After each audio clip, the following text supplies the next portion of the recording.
The government published its plans for day-to-day spending in the spring budget in March.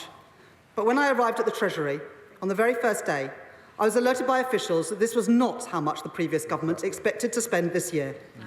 It wasn't even close.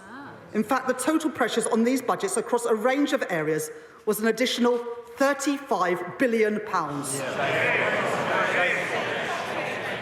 Once you account for the slippage in budgets you usually see over a year and the reserve of £9 billion designed to respond to genuinely unexpected events, it means, Mr. Speaker, that we have inherited a projected overspend of £22 billion. A £22 billion hole in the public finances now. Not in the future, but now. £22 billion of spending this year that was covered up by the party opposite. If left unaddressed, it would mean a 25% increase in the budget deficit this year. So I will today set out the necessary and urgent work that I have already done to reduce that pressure on the public finances by £5.5 billion this year and over £8 billion next year. Let me be clear. I'm not talking about costs for future years that they signed up to but did not include, like the compensation for infected blood, which has cross-party support.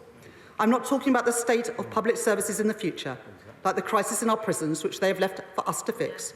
I'm talking about the money that they were already spending this year and had no ability to pay for, which they hid from the country.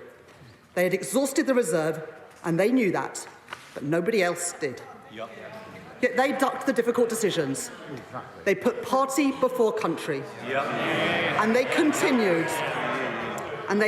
to make unfunded commitment after unfunded commitment, knowing that the money was not there, resulting in the position that we have now inherited.